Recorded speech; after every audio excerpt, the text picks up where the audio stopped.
welcome to this week's Schreiber Council meeting. A delegation proposing a mandatory business licensing bylaw for all trades, aiming to ensure professional certification and public safety, will present to Council. Council will also review the proposed fees and charges bylaw intended to offset operating costs, with the possible introduction of a setup fee for all community hall rentals. Now here's this week's agenda.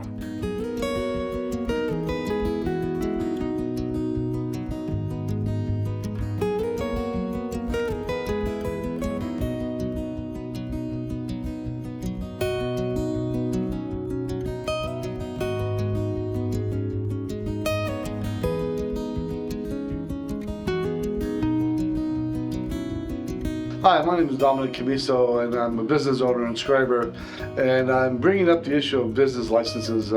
We talked about it in 2019, was part of my platform when I ran, and the late Dave Hamilton and I saw similar issues on that, and nothing's ever been done with it. So home-based businesses have to have a business license, but we don't. Regular mainstream business doesn't have to have anything. So I feel either we all have it or none of us have it. Good evening, everybody. Welcome to our Council and Committee of the Whole meeting for October 7th. First of all, I'd like to begin by acknowledging that we are in Robinson Superior Treaty Territory and that the land on which we gather is the traditional territory of the Anishinaabe and the Métis. Can I have approval of the agenda for the open session? Good with that? Any disclosures of interest? Hearing none. We do have a delegation tonight. Mr. Dominic Commisso on business licensing. So Dom, I'll give you 10 minutes and I'll warn you at 9 minutes, and then if council has any questions of you, they can ask them, but we won't be debating anything tonight. And we're gathering information. I'll be as quick and as thorough as I can. Okay, away you go. Well, Mr. Mayor, Council, Sandy and Rhonda, thank you for accepting me tonight. Go back to 2019 when I first ran for mayor against the late Mr. Hamilton.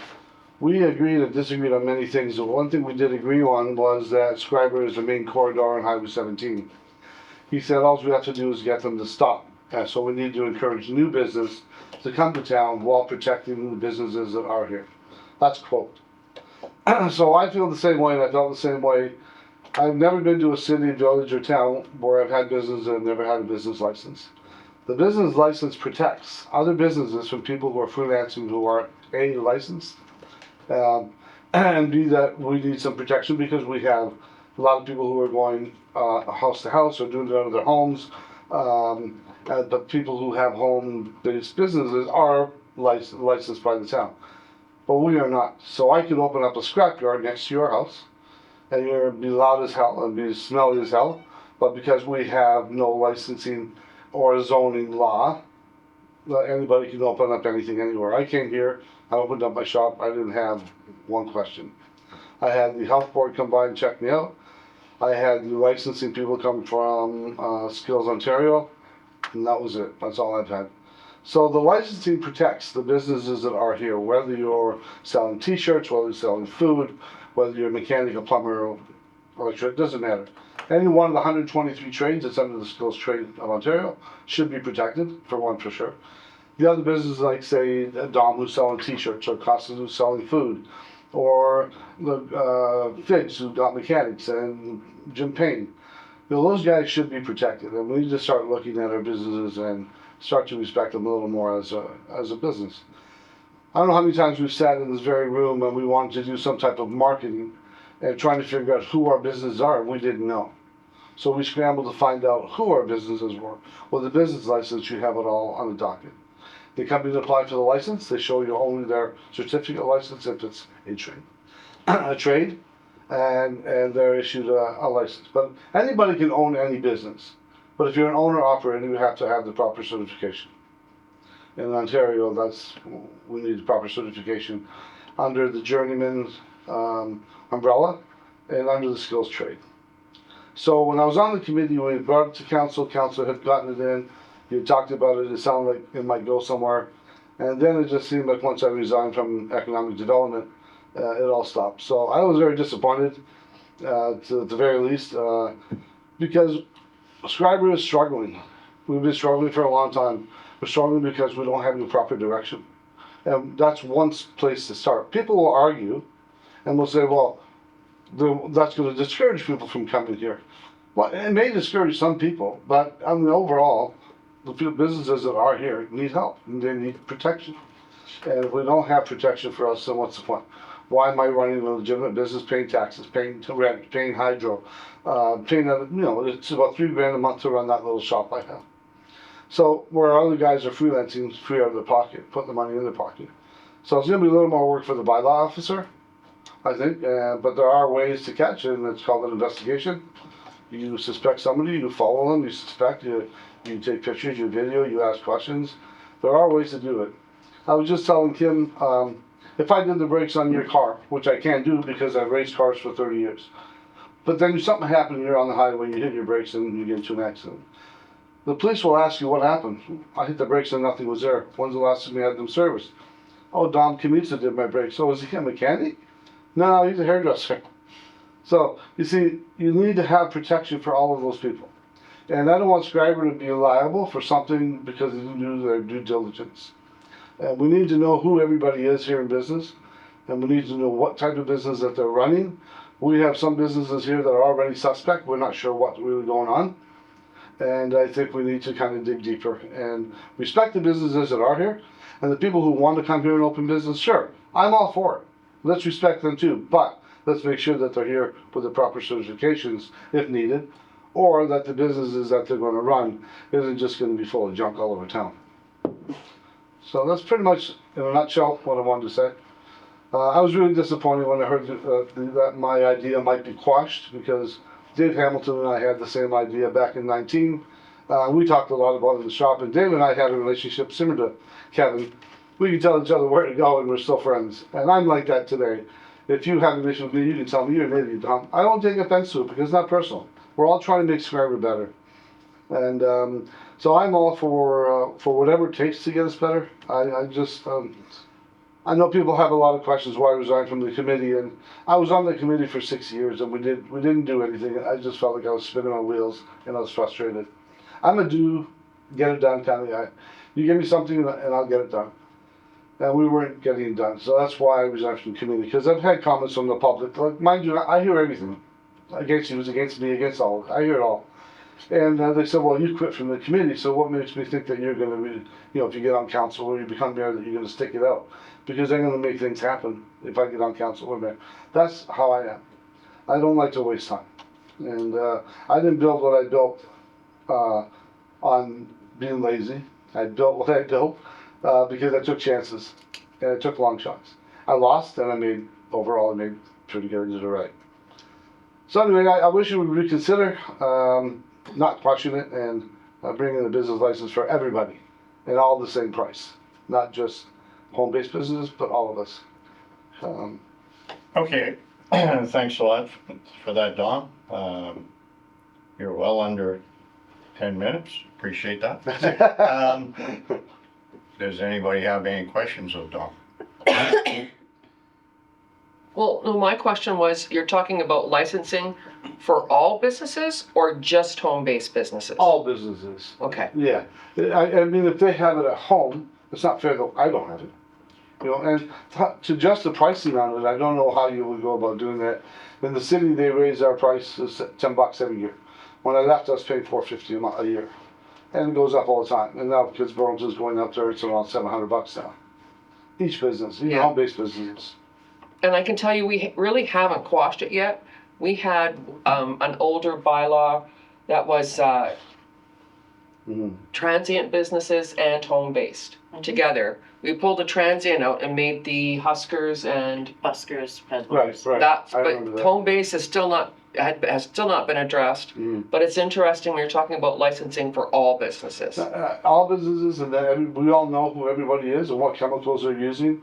I can actually put bleach on someone's hair, and I can destroy your scalp. It happened in Terrace Bay when my sister was working there, and this girl had to go for years of therapy in Thunder Bay, and they melted her hair and her scalp. If you don't know what you're doing, you can end up with a hell of a disaster. If you get some color in someone's eye, they can go blind within 24 hours, especially bleach. So you need to know what you're doing with those chemicals, and the license tells you that they've been through the schooling. But you also need an Ontario license to qualify to work here. Okay. Not an equivalent. Well, you could get an equivalent, but an equivalency, they haven't kept up, they haven't gone back, they haven't re-educated themselves and all of this stuff. Okay. That's all I had. Yeah, okay. You're good? Yep, I'm good. Okay. Yeah. Okay, Okay, I'll see my way. Thanks, Tom. Thanks, Okay. guys. Thank you, Tom. thanks a lot. Catch you later. Okay then. Question period, No questions. no questions. Okay. Minutes of previous meeting.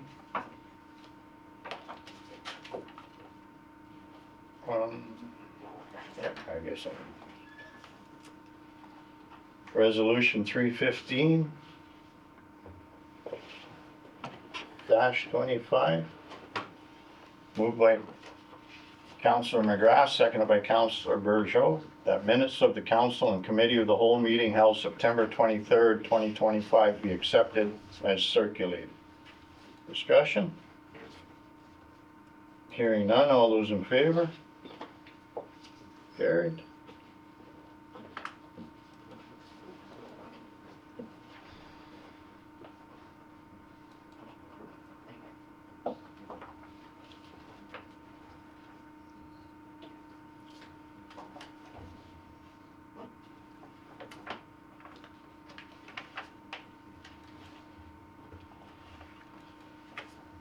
Business arising from the minutes, committee of the whole recommendations, resolution 316-25. Moved by Councillor Morrow, seconded by Councillor McGrath, that council approved the appointment of Bob Bryson to the Community Economic Development Committee for the term of council ending November 14th, 2026. Discussion? Hearing none, all those in favor? Carried. Welcome aboard, Bob. Yeah, welcome, Bob. Question and answer, council? I'll just figure out my phone. Thank you. Okay. Sorry about that. Oh,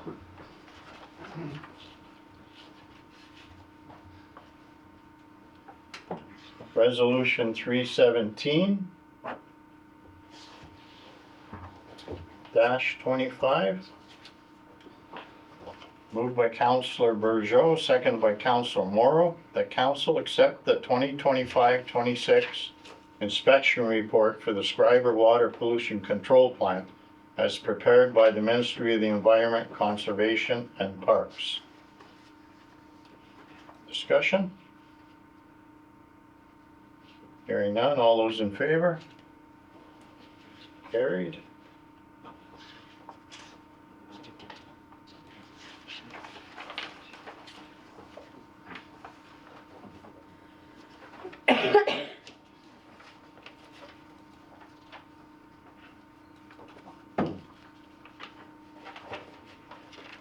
Resolution 318-25. Moved by Councillor McGrath, seconded by Councillor Morrow, that council approve the expenditure request and approval to proceed from the Ontario Clean Water Agency in the amount of $1,623.07, including applicable taxes for the Schreiber Water Treatment Plant Emergency Valve Actuator Replacement. Discussion? Hearing none, all those in favor? Carried.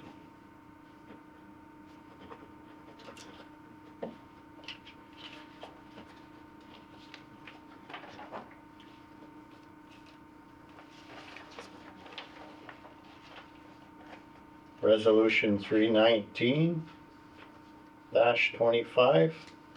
Moved by Councillor Burgeot, seconded by Councillor McGrath.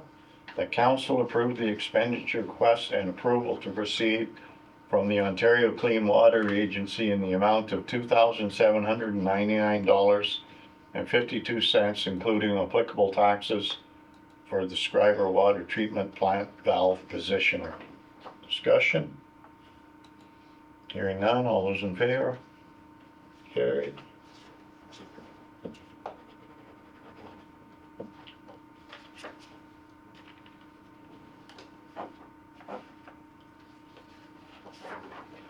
Resolution 320-25, moved by Councillor Morrow, seconded by Councillor Bergeau, that council approve the expenditure request and approval to proceed from the Ontario Clean Water Agency in the amount of $12,318.56, including applicable taxes for the Schreiber Water Treatment Plant post-filter / pre-reservoir analyzer. Discussion? Hearing none, all those in favor? Carried.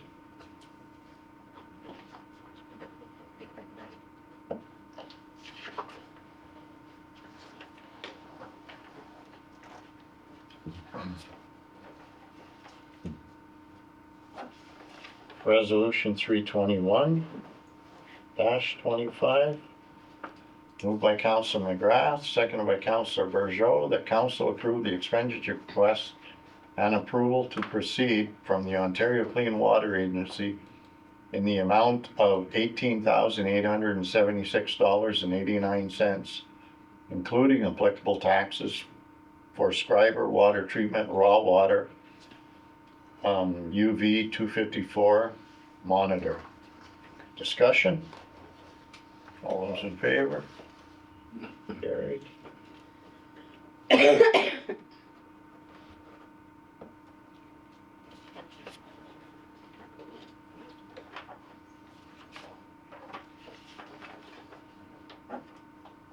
Resolution 322-25, moved by Councillor Morrow, seconded by Councillor McGrath, that council approve the expenditure request and approval to proceed from the Ontario Clean Water Agency in the amount of $3,231.36, including applicable taxes for the Schreiber Water Treatment Plant annual compressor service.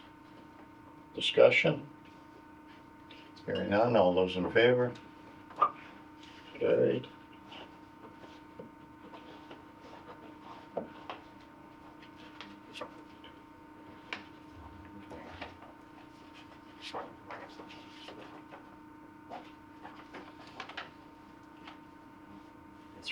Resolution 323-25, moved by Councillor Bergeau, seconded by Councillor Morrow, that council accept the quotation from Valentino Trucking for excavator rental at an estimate total cost of $4,255, excluding applicable taxes. Discussion? Hearing none, all those in favor? Carried.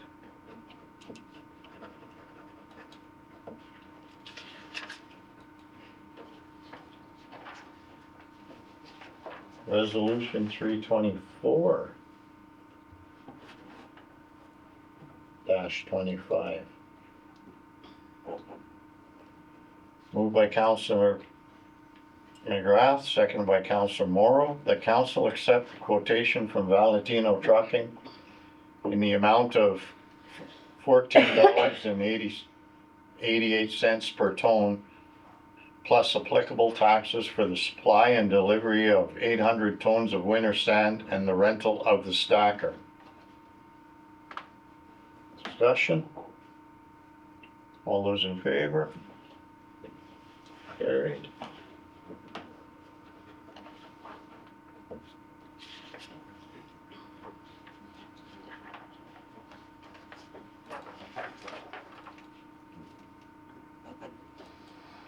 Resolution 325-25,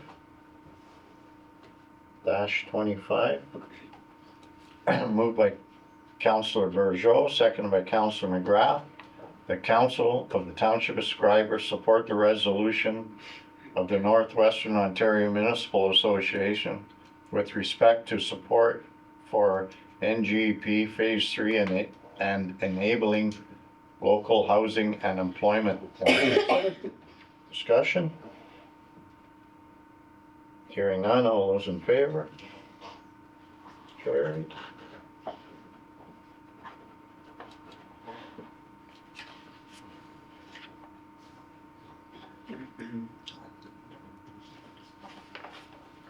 Accounts for payment.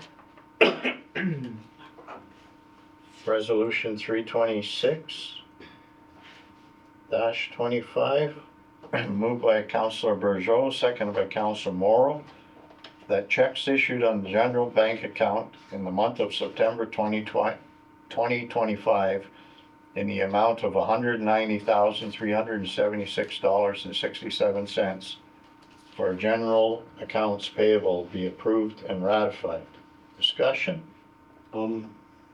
Number 30137, what's that for?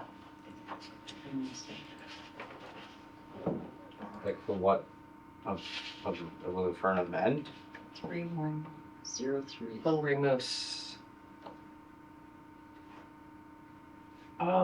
We just got a pile of invoices for the barbecue supplies. Oh, okay, that makes sense. Yeah. Okay. And we get them. That's what it is, yeah. Okay. Hearing no more, all those in favor? Carried.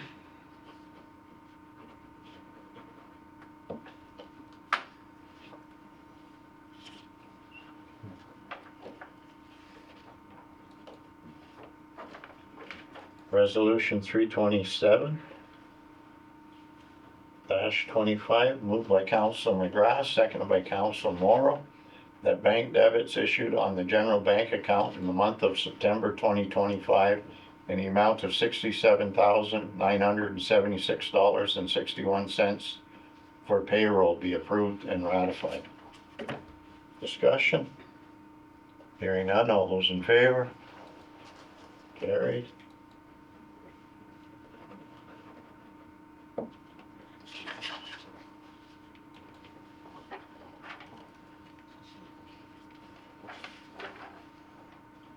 Resolution 328-25, moved by Councilor Burgeot, seconded by Councilor McGrath, that bank debits paid out of the general bank account in the month of August 2025 in the amount of $33,038.68 be approved and ratified.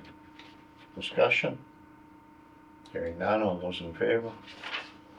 Carried.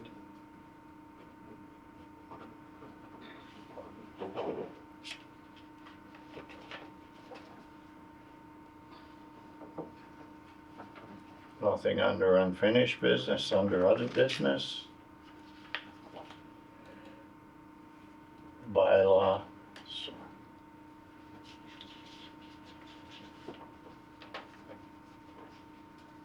329 -25, moved by Councilor McGrath, seconded by Councilor Morrow, that bylaw 40-2025 being a bylaw to authorize the execution of an agreement between the Township of Schreiber and Skate Canada, Terrace Bay Schreiber Figure Skating Club be given first, second, third, and final reading and enacted. Discussion? Hearing none, all those in favor? Carried.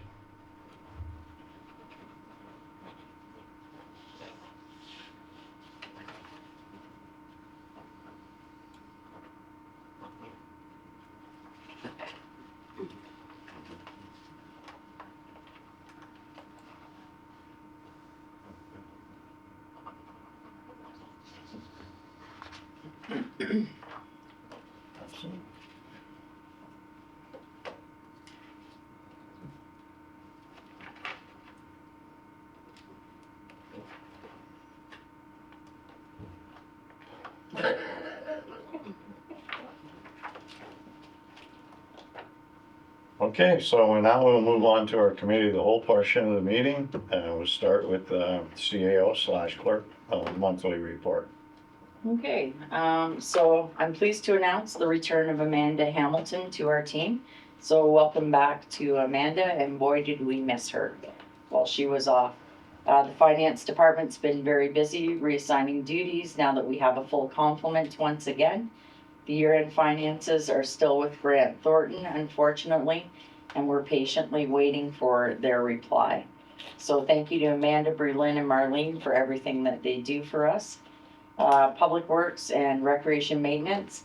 So winter's fast approaching. Both teams are working hard to prepare for operation changeovers.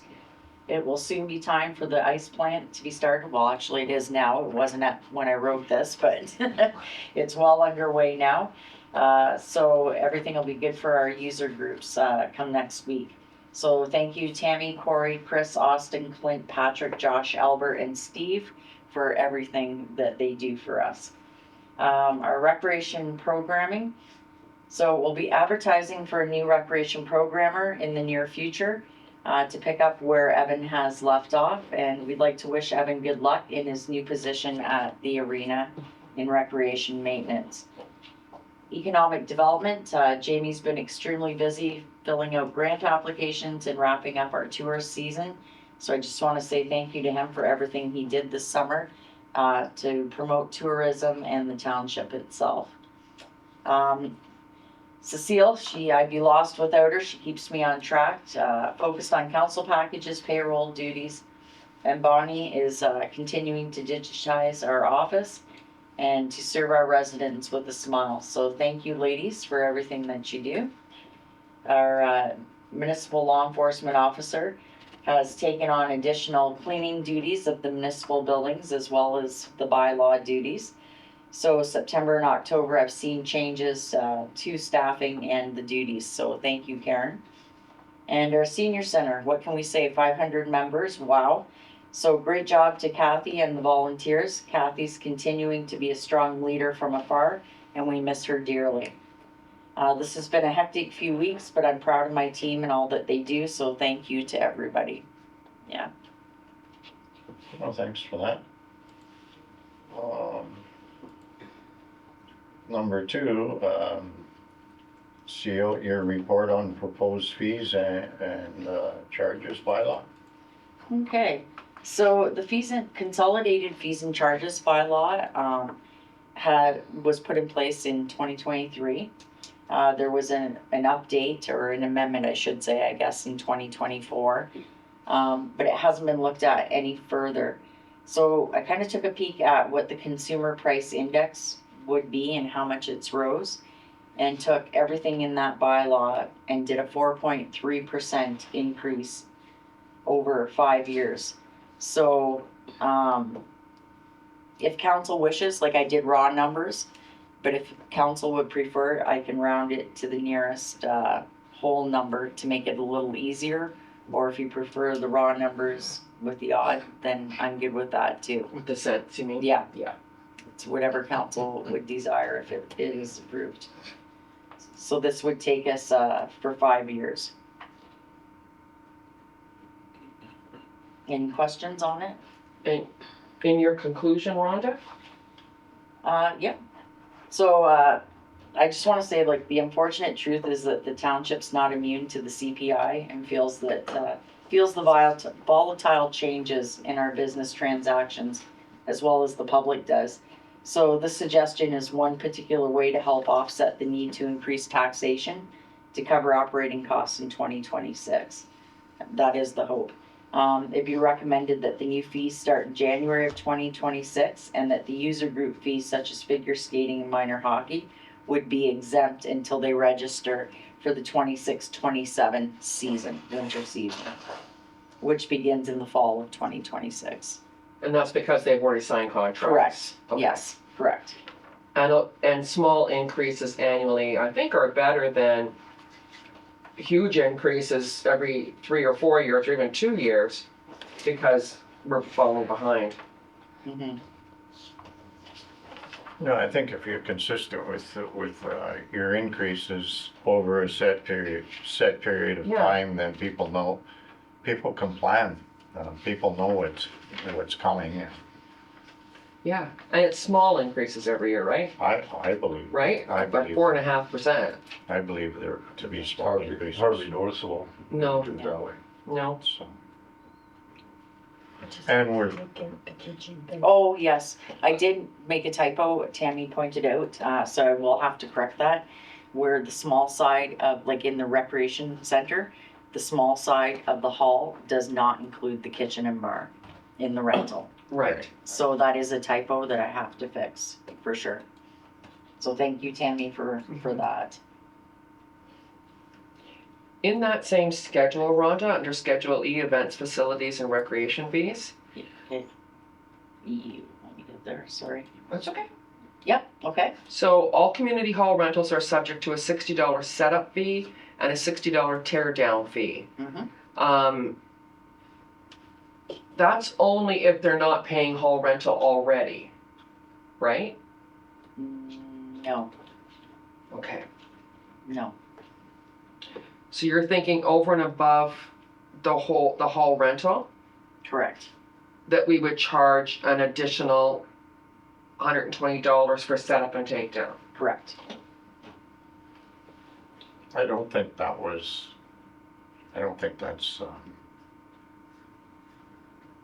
We don't do it now.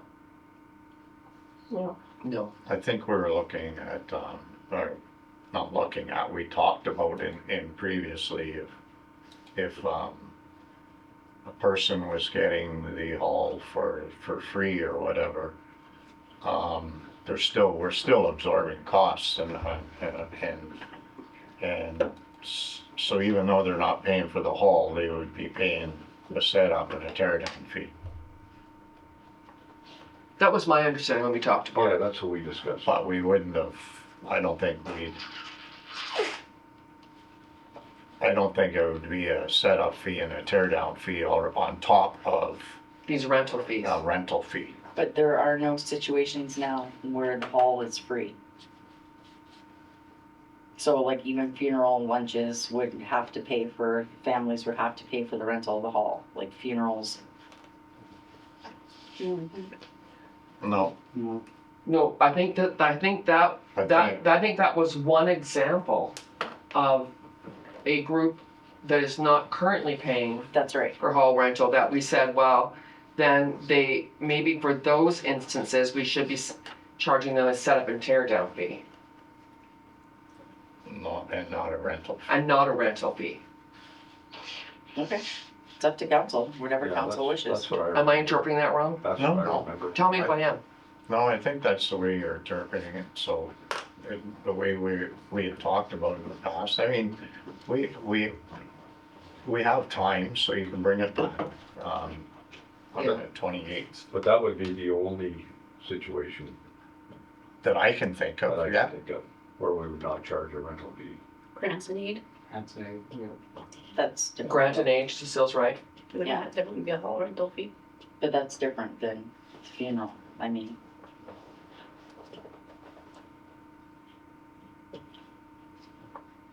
No, I think a grant and aid, you would have to set up, or set up and tear down. Mm-hmm. I mean, that's my opinion of it Yeah. anyway.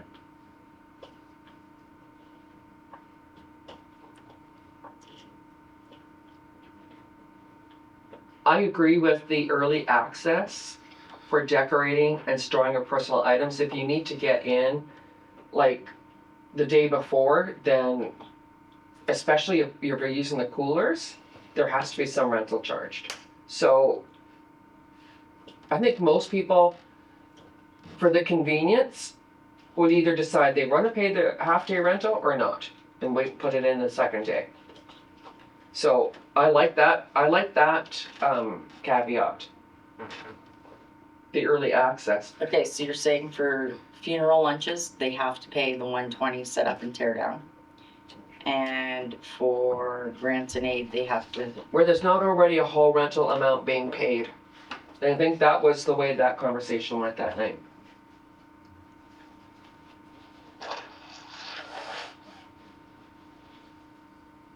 all other free rentals in the past are eliminated now.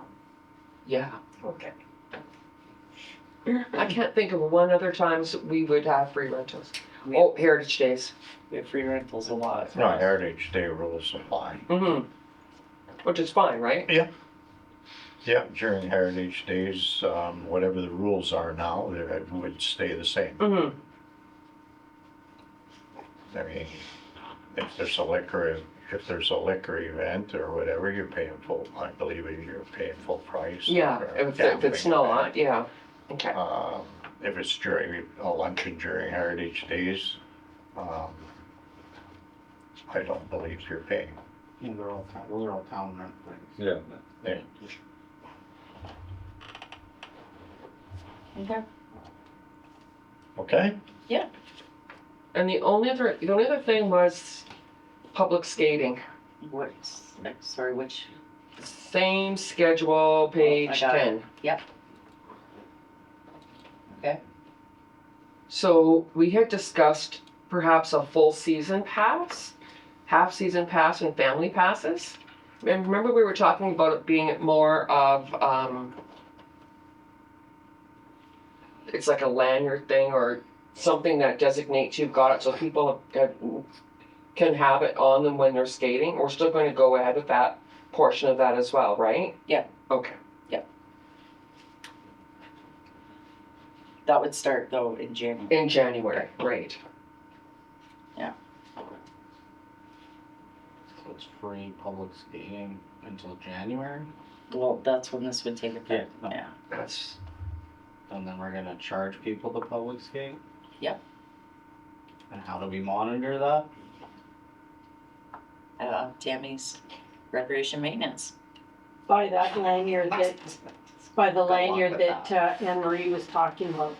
So when the guys go in the arena, they would see either it's on their zip or a lanyard that you could physically see that they've got their pass. Anybody without the pass forgot it at home, you have to go and get it. Anybody without the pass is not on the And you ice. can only get the pass in this office Here. during the office hours. Yep.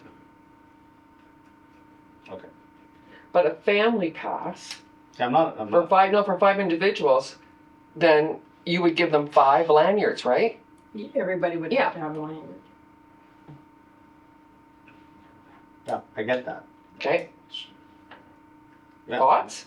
No, I'm just thinking if it's a last minute thing that you decide to go skating and you don't have your pass, you can't go skating because you have no way to purchase a pass on a Saturday or a Sunday. That's a good point. Right. Like you can't purchase one at the arena. Can you? You can't leave an IOU with the rec staff. And then are we asking our rec staff to be bouncers? Yep, Okay, and they're comfortable with that? as directed. Okay. That, I'm just I know. just some thoughts. The lack of access to purchase one on a weekend is annoying. Problematic. Mhm. I agree. Like, for instance, I got family coming in from out of town, and let's go to the arena and go skating, and then they can't and I can because they just decided to like show up at my house or whatever, you know. Like not a Okay. planned thing. And in addition to that, we don't have a day pass. We have a full season, half season family. Yeah, there's also that issue. Yeah. So this is all like this is proposed. So should we be looking at then, Dave? A day pass in some way to get that done? It all just seems like a logistical nightmare to me, to be honest. Did you hire a student? My 5-year-old loses his freaking lanyard. Drop on the way to the arena. So now my 5-year-old can't skate. Like, I don't know. I get it. I totally get it. But you're I don't thinking want this to be might, that step. but you're thinking this might not be the best solution. I don't know. I don't know. I don't know what the solution is. Aside from letting people skate for free, because then you don't have to worry about it, but then we lose money. I get that. Mm-hmm. consider hiring a student. Well, that's For just those spending more blocks. money. And then it's just a wash, you might as well let them skate for free then. We'll see what happens. I could be wrong. Maybe it'll go swimming, I don't know. Well, I'm sitting here trying to think about other ways we could do this. Okay, So how often would you need a student, and what would you pay them? Student wage, and then like it would be every time there was a public skating or shinny. I mean, are there not students that would take that on? I take that on for a weekend job. Probably, yeah. I think that for a couple hours on the weekend. Yeah. I think that's not a bad idea. Your public skating is very erratic schedule. Yeah. Yes, that's also like a problem in general. That doesn't ever make sense to me. I think it needs How it to goes, be like- more consistent. Yeah, it goes, but it also like in a day, like on a weekend where there's no tournament, it goes public skating, shinny, something else, public skating. Like Yeah. put it in blocks. Yeah. So it's not like boom, something else, then go back to like Yeah. it makes zero sense to me. It was used as a filler, and I think it needs to be more of a schedule. Well, especially if people are now gonna pay for public skating. Yeah. And that's the way it used to be in the old days. Yeah. There was a slot for public skating. Yeah. schedule it. And it was monitored by somebody was there collecting tickets or selling tickets. That's right. Yeah, So scheduled and not a filler. I can do that. it might be worth hiring a student. I mean, most, Can we look at what that I just, cost us? as someone who took their family public skating and stuff last year, I never saw a staff member. Like we were alone in the arena lots of times. So then that staff member during those blocks, that's all they're doing is sitting at that door to watch lanyards coming in. Well, I don't know, yeah, so. Yeah, so Because then, you can come and go, like you can show up for the last 20 minutes of public But skating. that's a liability nightmare too, so like you're better off to have a rink rat. No, that's what that's Yeah. what I'm saying. Like, so let's look at that then. No, let's yeah, it's seriously. like, Because I think we're all gonna go, am I incorrect in saying this? We tried that outdoor arena last winter for the amount of work and use. Yeah. Is there any appetite by any of us to try and get that outdoor arena working again this winter? My feeling would be no. Yeah. So then maybe scheduling public skating, having someone there, and because I mean, we have the best ice in the North Shore now. And with these passes, I think that might address and encourage more people to go public skating. yeah, yeah, I'm just thinking if you don't have someone that isn't the guy or girl on duty on a Saturday, they can't leave that arena then for those. Because they gotta check the shinny, they gotta check the Mm-hmm. but they probably have other stuff they might need to do at another building on a Saturday, correct? Yeah. So you're kind of tying them down, being a monitor by doing that. Yeah. Okay, So let's look into that then. sure. And that'll address some of those issues. Sure. No, seriously. And a day pass. Yeah, and that, yeah. Yeah.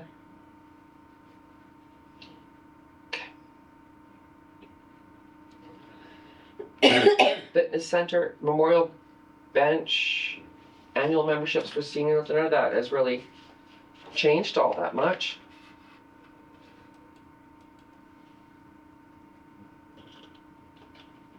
We left the fire burning permits right where they were at $20. Yeah. So. Is there anything else? Those are the things that I had seen. I don't know if anybody else has seen anything on there that day. Have questions about. You know, I'd like to see it rounded to a normal number. You like those round numbers? I like Yeah. it. Why do you want I to do too. Why do you That's want fun. I just don't. I mean, So whole numbers. Okay, whole Whole numbers. numbers, please. Easier to add up in your head. That's true. That's easy. Thank you. Okay, CEO report, proposed cell phone usage policy. Okay, so what led to this is we've had an increase in personal usage of cell phones during working hours. So a request did come in to me asking if we had a policy to cover this, and if not, could one be generated? So I did draft one up. It's very simple, to the point. Don't use your personal cell phone for work usage. Don't use it during work hours except on your break. I mean, of course, in an emergency, if you know someone's sick, then I have no problem with that, you know.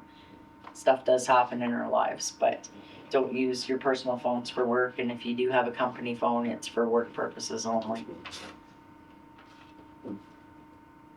Any questions on it, or? How would, I think it's a good idea because, I mean, we all know how distracting cell phones are. Mm-hmm. And then when you're at work, you're busy trying to do something, and some of the work is very important and needs a lot of concentration, and you're distracted by your cell phone. Never a good thing. And I think most industries have taken that stance, that cell phones go away. Some companies where I worked at CP, your cell phone goes away when you come to work, and that's where it stays. It's away, shut off. But how would you police it? That's the other thing. I mean, if you see somebody using it, you can always have a conversation with them, you know. Or if there's an accident or something. Yeah. But we did have, we've had a situation too where it's been reported that a staff member was talking on a cell phone while operating a township vehicle, which we can't have. No. It's against the Highway Traffic Act, and So that's addressed in this policy. Yeah. Section 3.0, responsibility of cell phone users. While at work, it says employees, that's all employees? Yep. Okay. I have a question though about the one line in there. Sure. Whether, regardless of whether the equipment used is company provided or not, Yeah. interferes with employee productivity or is distracting to others. So like if it's a town phone, It's not saying you can't answer it if it rings, if it's your company phone. What it's saying is don't be playing music on it and distracting your neighbor. Another workstation, don't be driving a vehicle while on your company phone, you know? Same thing, just, But of course, if you have a phone, a company phone, then we expect you to answer those calls.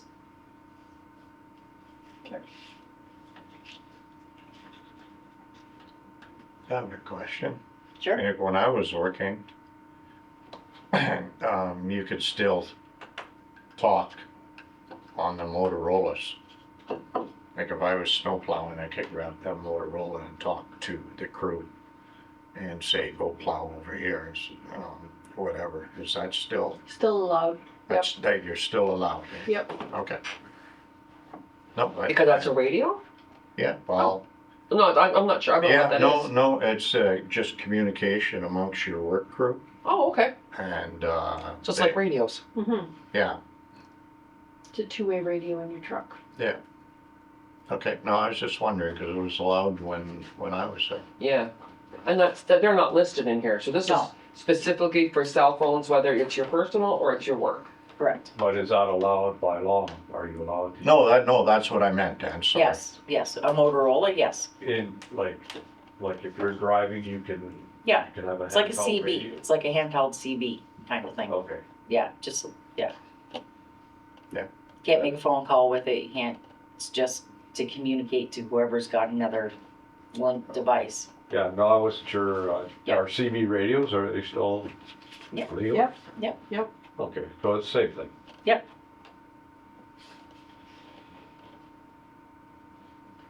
Okay, everybody's good? Okay, number 4, treasurer 2026 draft budget schedule. Okay, so Marlene's not here, so, she did this last year too, I'm not sure if Yeah, she did. she did it, it has been in previous years.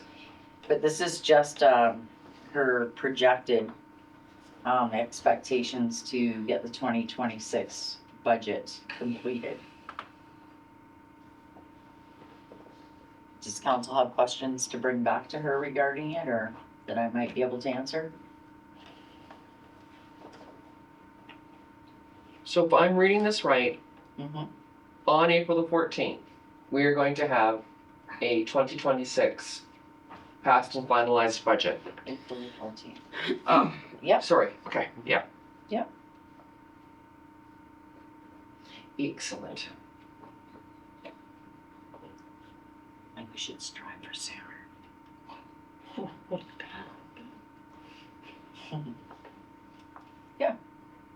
Okay, Yeah, it would, if we actually, some of this stuff, because some of this stuff is, she's doing this like, operating budget's due, human resource estimate's due on the 14th.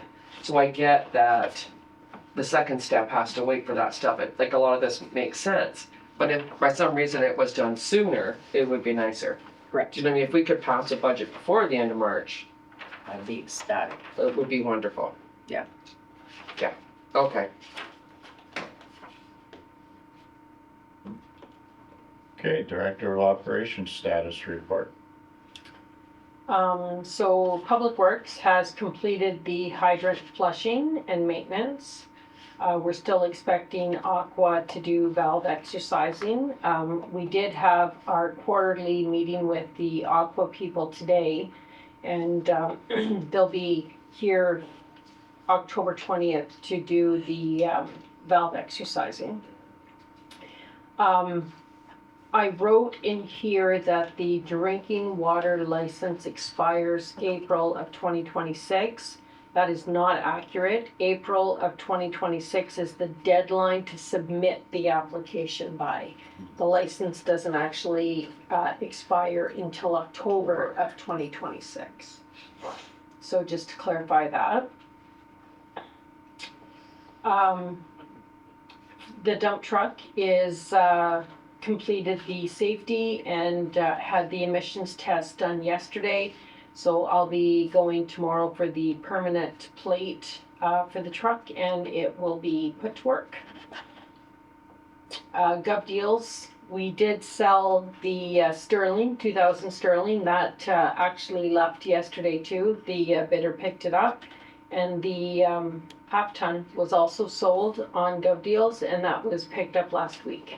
So both those assets have been taken care of. I know that they were both sold under what we had hoped to get for them, Mm-hmm. but they're sold. Yeah. Really, it's not like it's a lot less. It's not like we were asking 50,000 and they gave us 5. Like, really, I think you did. I mean, I think you fared out pretty good. Yeah. Ice is being built as we speak. They had a little bit of a hiccup yesterday with the really hot weather that we had over the weekend. We had very high humidity in the arena. But we've rectified that, and they continued ice building today. So we're still on target to be skating by October 14th. And stripping the floors in the municipal gym, are we aware of like timing with pickleball and stuff?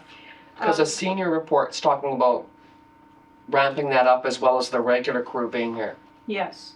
So the plan is to redo the gym floor probably in November, Okay. after the ice is in and all the winterizing around town has been completed with all of our assets. And we expect that we should be able to complete the floor in a week's time. Okay.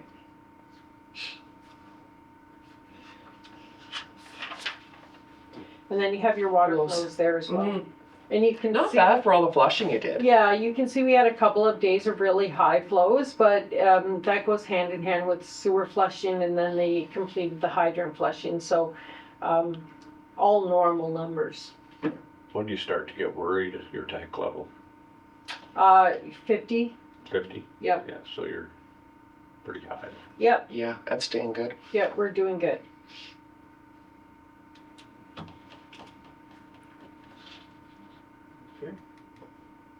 No more questions on that? We'll move to recreation program report. That's for the winter carnival dues. Okay, so council had asked at a previous meeting if the recreation program could provide the dates for next year's festival. So the winter carnival would be scheduled for February 19th, 20th, 21st, and 22nd. In the interim, I know we have an ad place for a new recreation programmer, but is there some kind of plan, an interim plan until we get that advertisement out, get that person filled, for keeping the committee up to date and getting them to work ahead on some of this stuff? Yeah, for sure. So when I come back from my vacation, we'll hold a committee meeting.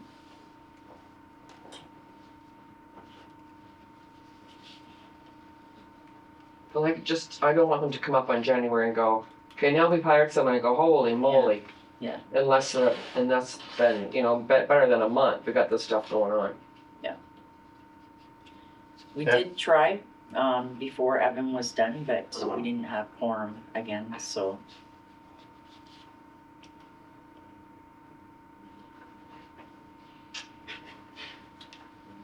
Okay. Okay, recreation programmer Heritage Days dates. Okay. Okay, so once again, the Heritage Days event for 2026 has been set for July 16th, 17th, 18th, and 19th.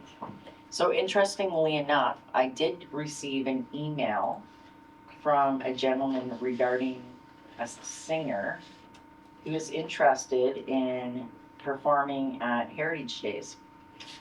So I will definitely be in touch with them and see what she charges and what it would be all about, and then we'll discuss it with the committee. Yeah, there's all I was gonna say is Heritage, I've got about 3 requests on Heritage Days, because that's where you get your reunions, anything else, so if we're gonna post anything about it, even though Winter Carnival is before, Heritage Days is the one to get out so people can start, if there is going to be a reunion, so people can start planning and that. Yeah. So So that's a great idea to really post these dates in a separate Facebook post and get the word out. Hey, this is the dates we're looking at Yeah. to get before the committee can get. so But I'm just thinking you might, I'm worried about in this interim piece, do you know what I mean? And then making sure the committee's involved. so the artist that's interested in playing is Katie St. Germain. She's one of Canada's fastest rising country artists, blending classic roots with a modern edge. So she's from Manitoba. Yep. So could be interesting. All I was gonna say is before we confirm these dates, I think Heritage Days was successful because it was the same weekend as the ball tournament. I would make sure that these are gonna coincide again. So, you know, like, people running the tournament might have a family wedding, they might have something, so they may be having a date in mind already for when they wanna do baseball. Okay. And I would suggest we do it the same weekend, Yeah. if everyone else is in I agreement. mean, It worked out well. Yeah. Yeah. Okay. I agree with that, but we got signs on the highway saying it's the 3rd weekend. Yeah. Yeah, that's the dumbest sign ever. Well, Sorry, been wanting that sign covered up for 12 years. well, I know, I hear you. Yeah. no, I mean, so Because it wasn't effective. we're gonna start flipping our Heritage Days. Well, no, I just think talking to the ball tournament Because somebody might have a wedding or. No, but No. I think it was very successful having it the same. Oh, weekend I'm as not the ball. disputing that, but I mean, Okay. we stuck with a weekend and he nailed it. And so now we're gonna talk about moving the weekend. No, I I think just it's, I don't know that they have a wedding. I'm just can you confirm that they can do Early. all tournaments that week? Yeah. That, let's encourage, Doesn't hurt to reach out. yeah, just to communicate that, yeah. We're not saying we're gonna change it, but just to encourage that how well that worked. For both them and for us. Yeah. Yeah, no, it will work, but are we gonna, No, we're gonna communicate with the ball team to say, this is our date, we just wanted to remind you, it really went well last year, we're hoping we can do the same thing this year. Just to get that communication out. so we're gonna keep the same dates, but tell them, well, that, and that's what I said, Yeah. post it so Mhm. people know. That's what, but Dave is saying, over and above posting it, to contact someone from the ball league. To communicate these dates. Yeah, well, I mean, that's what you do, you start contacting the Mhm. people that make your Heritage Days a success. Yes, but just to start up early, I got no problem with it. yeah, that's what we're saying. Well, because I have a bit of a concern while we're in between recreation programmers and committee meetings, and just keeping everybody communicating about what's happening. Yeah, and some of these things need to be, because if there's no one at the helm, some of these things need to go down to 2 days instead of 4. Like a weekend thing. Mm-hmm. There's lots to That might consider. be something to consider. Well, I'm more worried, I think, about Winter Carnival. Yeah, 100%. Okay. Depends on how quick we can get somebody in here. And how active the committee is going to be. Mm-hmm. Yes. That's fair to say. For sure. And I know we're on 2026 Heritage Days, but can I just ask for Mayor and Council when we can expect a financial report from the 2025 Heritage Days? So unfortunately it was. I know we don't have a programmer right now, so, Yeah, so Tammy has been working on it. okay, that's all I need. Yeah. Just to know that someone's working on it, we can get it. Okay. Okay, Schreiber Senior Center Committee meeting minutes. I can speak to that, I guess. I just want to say, first of all, that we reached or we achieved the 500 plus mark That's for amazing. senior center members, which is huge. Yeah. I mean, it seemed unachievable at some point a few years ago, but now we're here, so it's almost like half our community. So there is a turkey patty lunch, celebratory luncheon on Thursday, October 9th. So all members are welcome, and it's a free luncheon. Another good note. The mayor was in Terrace Bay today, and Kathy Carlino, and donating a surplus chair to McCausland Hospital for foot care. So That's awesome. Yeah. How did that go? Well, yeah, so good work. Then of course things are still going well. Pickleball. Swedish weaving is on hold right now. Pool table, floor curling, foot care. There's a waiting list for foot care. Special grant purchased a shredder and a dishwasher.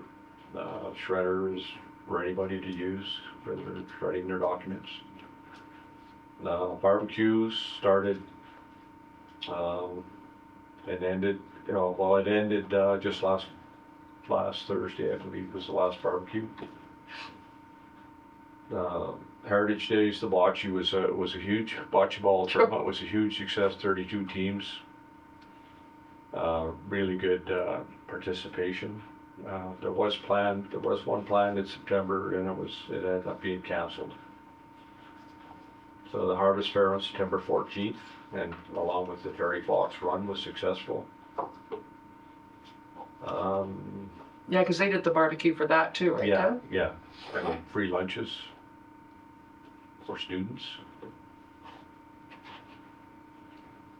So I guess there is a plan to bring investors group representatives, Cody Atkinson and Rosa Carlino will be down to do a presentation on estate planning, which I attended the last one that they had, and it was really informative. So that'll be upcoming. And what else we got here? And a discussion was held about the budget for 2025. And just to make sure that the revenue was spent by year end. From the barbecues. Yeah. And the garlic program is ongoing. And November 1st, craft and stuff lunch, chicken cutlets and fries. For all those interested, Christmas party is planned for December 5th for turkey dinner. And walking program Tuesday and Thursday at 1:30 in the gym.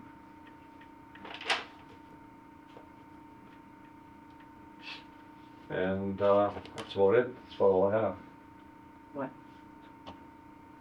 So you guys are doing the chicken cutlet for the craft and stuff fair. Yeah. Who is taking on that craft and stuff fair? We have the vendor registrations. So Evan had started it Okay. before he switched positions. So administration's making a plan to make sure that event still goes on. Correct. Okay, perfect. Sorry, it had nothing to do with senior report. It just jigged me when you read that. Correct. Just a little tidbit on what it takes to put on an event. Like Thursday's chicken turkey pot pie. I mean, that started today. Yesterday, actually. Yesterday, actually. So Kathy was over there. I was over there today and butchering turkeys and making stock. And then tomorrow it's put the pies together, and then Thursdays. So it's not an easy thing. It takes a lot of volunteers to pull this off, and we're so successful because we have great volunteers. Tears, yeah. So Mm-hmm. For sure. with good leadership.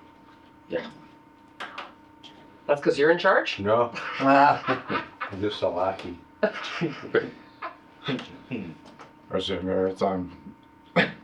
Side note, I was in Marathon Saturday. I almost bought a sign for it because I know it's chicken pot pie. So the sign is chicken pot pie. My three favorite things.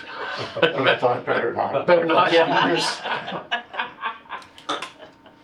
Oh, boy. Okay, thanks for that, Dan. Fire chief report for occupant load calculations. Come up Yeah, you want to come and sit here, Jan? for this, yes. Okay. So, The papiers? as was pointed out to me earlier today, there is one math error in that report. Now the good news, that math error is only in that report because I wrote it at 4 o'clock in the afternoon on a deadline, and it is not in the actual calculation sheets, which had the math right. So, and on the new signs, which are correct at 357. So that is the error that is dining alcohol beverage. It says 226, should read 357. okay. So that is, so I think people want to know how we got there. Yeah, because see the wrong number actually made more sense. The right number now makes no sense to me. Okay. Do you want me to tell you why? Sure. Or go ahead. you want to go over? Go ahead. Well, no, only because so if I'm having an event and it's a dinner and I'm serving alcohol and I have the hall, I can have 357 people in there. That'd be correct. But if I have a dance and alcohol with no food, I can only have 283. Yes, because the fire code stipulates that I have to remove the square footage of the dance floor and the stages from the calculation. Okay. So you're assuming that the stage is removed if we're dining? Yes, that would be the number if you did not have the dance floor there. How about if you had tables with buffet style food, Jen? See my confusion? Yeah, so your number would be lower then, because you're, right, you wouldn't get that many people in there. So but this is, it's gonna be confusing for people. Cause imagine this. Yeah. I have a daughter who's getting married, which thank God I don't, but whatever. And I'm having a wedding, dinner and reception. So I can have 357 people for dinner, but I gotta kick 60 some people out, so because they can't stay at the reception, I'm over. I'm gonna be devil's advocate back to you. That'd be a pretty odd wedding if you weren't serving wine at the tables, because you'd need a license. Yeah. So it's an alcohol Right. event. But you dining, alcoholic beverage, and right is 357. But the minute I take The dance floor into the account. dinner away and I say, okay, now we're having a dance, I can only have 283 people in the hall. That's right. So, So I have to say to 60 some people, you need to leave. After I don't dinner. think After you, dinner. I don't But think you you don't see what I'm would, getting at? because that dance floor would be occupied by your buffet tables. How we set that place up. But I don't have a number for that though, sweetheart. That would be, Do you see what I'm getting at, Jen? No, it's gonna. Yeah. And I'm trying. And I'm not trying to make it confusing, but it's gonna be confusing. so with that floor space removed, you wouldn't be able to set that many tables up. It just wouldn't be possible. I think we're overcomplicating this. Yeah. We're seriously, I really do. So what I brought here Okay. is a couple of examples, and one of them I did today is between 1975, when Ontario introduced the building code, and 1997. The calculations for occupant load was in the Ontario Building Code. So I've But they switched to the fire code, which you They moved explain it- here. They moved Yeah. it to the fire code in 1997, Okay. yes. So I brought a page out of the 1975 Ontario Building Code. Okay. And we should have some color copies, I think. Yeah, I give everybody one. Now, there is a little bit of translation here, because in 1975 we were using imperial and square footage, and now everything's metric. So what I've done is I've highlighted the lines there that you would see on the occupancy sign, added the calculation from 8 square foot over to square meters, which is 0.743. And then in the next column, you'll see I've put in what the fire code reads from 1997 onwards, to show you that these numbers have remained exactly the same on the calculations since 1975. They've never changed. Whether the building was built in the 70s, 80s, 90s, 2000s, or yesterday, the calculation and the formula is exactly the same. So the signs, original signs Are wrong. were never correct. So if you take a look at these charts, you'll see that each of those categories, you calculate or you divide the square footage by how much room each person needs in a Right. proposed event. Right. So just to give you a couple of examples of some signs, here's the sign I removed in 2023 from this building in the gymnasium. I'm just gonna pass it around. You'll see that every category is 450 people, which is mathematically impossible because each category has a different formula. So there's no way that sign's accurate. There's no way somebody calculated that according to the 70s, 80s, 90s building code. Okay.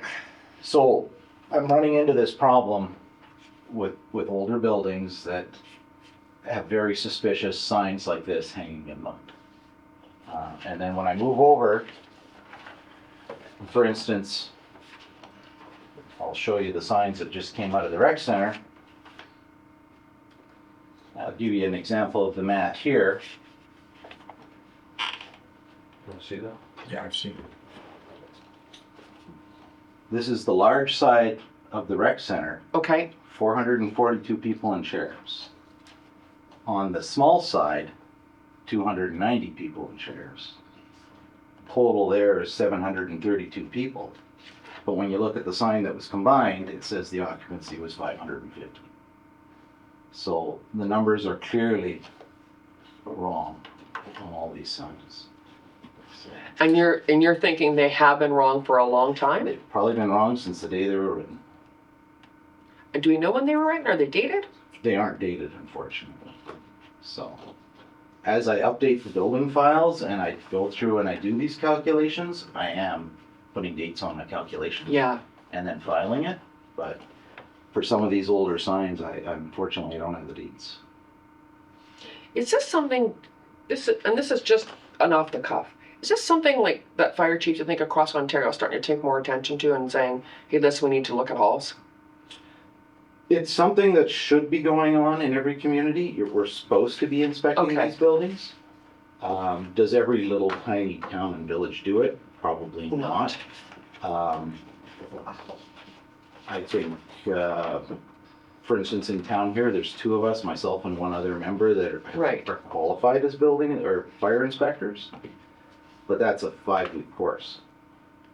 So does every volunteer in the province actually go do that 5-week course? Probably Probably not. not. Probably not.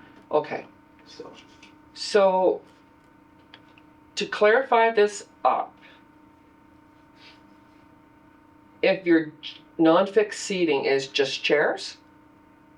yeah, that would be chairs that aren't bolted to the ground. Okay, so There's a chairs not, calculation for. so chairs not bolted to the ground. Now the occupancy for the whole hall, for the entire rec center, is 524. Yes, and that only changed by Yeah. 26 people. If you've got chairs and tables, it's 413. Sounds correct, yep. Okay, I'm just I'm reading up your list. Pulling it up here, yep. Now, if you've got chairs and tables and you're drinking, it falls from 413 to 283.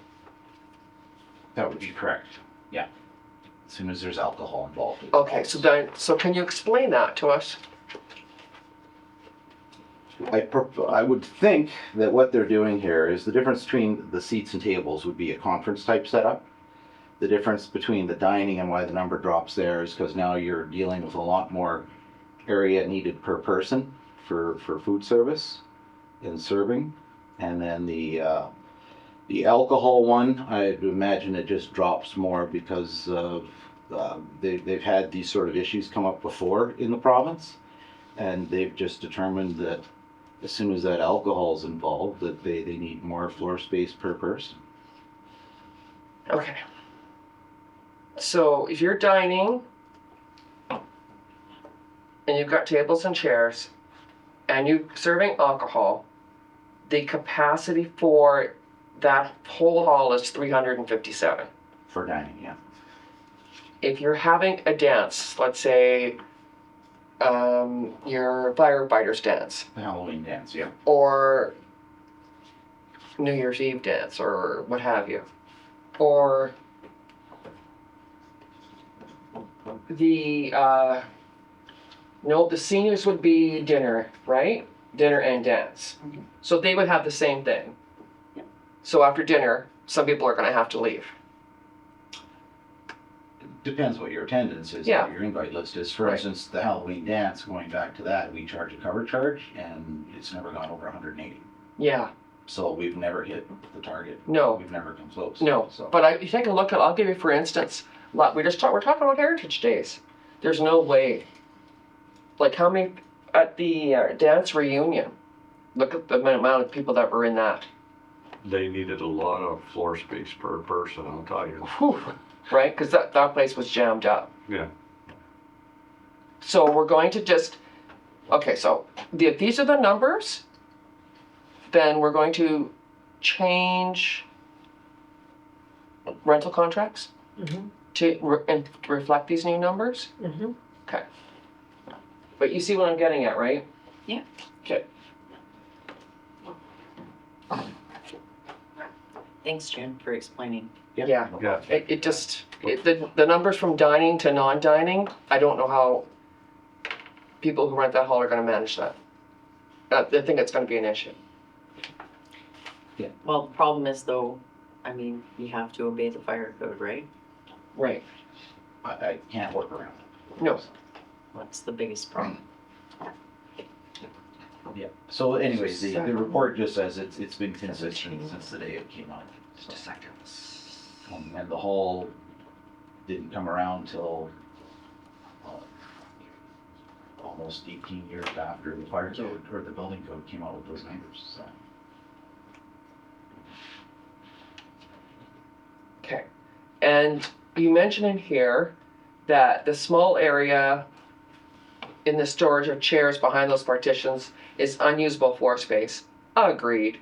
8.97 meters squared. If those chairs weren't stored there, the occupancy limits would increase, but not by enough to say it's from 283 to 292. Not by the same numbers that the correction occurred. Right. You'd gain 8 to 10 people back. That'd be about it. Yeah. So the idea of trying to find space for all those extra tables and chairs Yeah, that would be. it's hardly worth it. Okay. Like next to 8 people, I got that highlighted. I rest my case for a CCAM, for storage. I know. Yeah. I'm worried for someone who 8 people is 8 people. yeah. Oh no, exactly. No, I'm worried for some of these weddings that are coming up and like the seniors that are coming up, they're doing their Christmas dinner and dance. Yeah. They have 500 members. If she actually gets 350 people to come for dinner, which that dinner is usually pretty packed. I've worked that dinner and worked the bar for it. She's got to say at some point, right? 75 people have to leave once the music starts. It's a cap it at 283. Yeah, That's that's a simple, essentially the. That's what she'll have to that's do. a simple thing, yeah. Yeah, but we're going to have to start making people aware of this so that they can do that. Yes? That's what it's gonna be for. For a wedding. Like Kathy, if you're going to sell tickets, your max of 283. Number them, you can't sell anymore. Kathy says she's never had 300 people. So there you go. So what if you're having a wedding? Is it cap it at 283? Has to be. Has According to to be this. if you're using that hall. What's that? If you're using that hall, it Yeah. has to be. Yeah, people are gonna dance.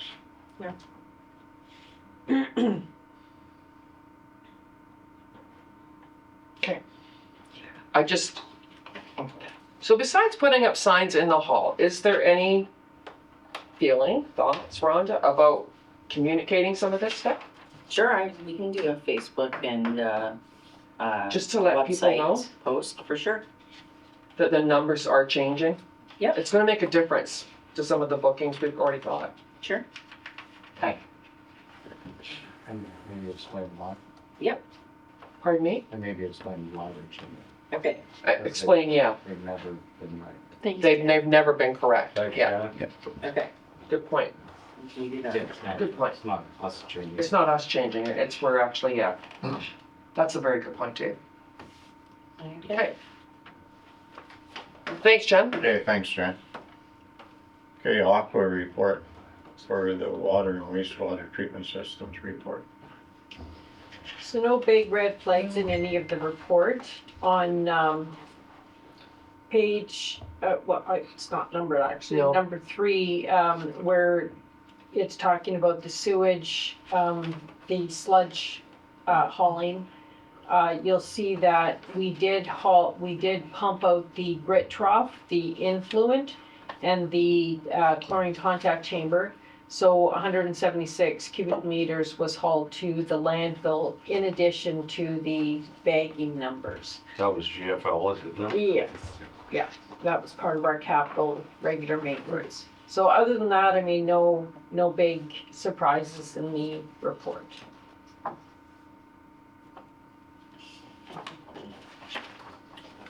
Eighty.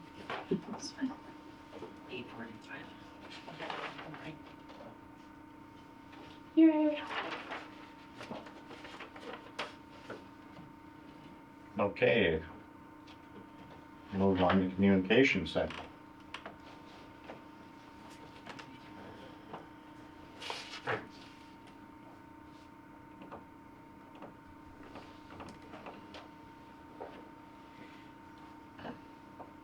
The two NOMA things, I think both those have been resolved, right? The two NOMA, number 2, number 3, where the urges immediate action to keep the cap paper operating, I think those two things have been resolved, has they not? Am I reading the news wrong? For the time being, Okay. it's not, they're working on it. Is that something you wanna support then? Or is that just for information? I think that's just for information. Alright.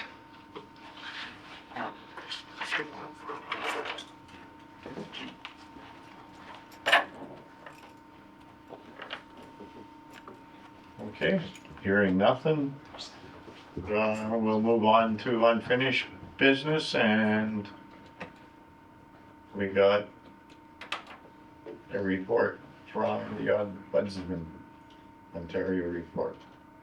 Okay, so the Ombudsman's office received a complaint about our closed session meeting on March 25th of this year. The complainant had claimed that we had contravened the exceptions in the municipal act for the topics that we were holding in the closed session. I've been working really closely with them, providing them all the information they required for their investigation. They have come back to us now with this letter to state that they found us not in contravention of the municipal act and that we did nothing wrong. So they have ruled in our favor. Does council have any questions about the letter? Nope. But in doing so, we have to post, right? This letter? Yes, we have to Yes. put it on our Yeah. website. Beautiful. And That's we perfect. want to. We want to, yeah, exactly. And they were, like you said, like I sat in on the final meeting, and they were very good. Very good, yes. Okay, other business, Roma. Okay, the Roma Annual Conference, holy cow, registration is out and hotel is sold out already, the Sheraton, where the conference is being held. Yeah, surprising. Cecile did manage to get 3 rooms secured though at, was it the Marriott? I can't remember. Yeah. Anyways, just up the street, it's like a 7-minute walk or something. Furthest one away. Yeah. 9-minute walk. Okay, 9 minutes, sorry. I think everybody will survive though, at any rate. So now we just need to know which council members will be attending or staff.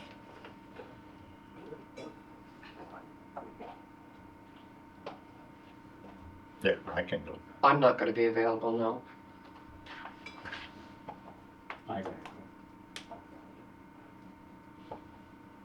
I'll put my hand up. Is that where you reserve the rooms in? What's that? I said, good, because that's where you reserve the rooms in. As long as Anne Marie goes to Hamo. I won't. Last kick of the cat. Come on. Okay. Okay, that's all we needed for that. Yeah. Gonna make 8:30. Gonna make 8:30. Well, eh? Okay, so that's the end of it. Not too much So, longer, Mayor. You did a good job. Resolution, we can go watch the Blue Jays. Resolution 330-25, moved by Councilor Morrow, seconded by Councilor McGrath, that the meeting now adjourn at 8:28 p.m. All those in favor? Carried.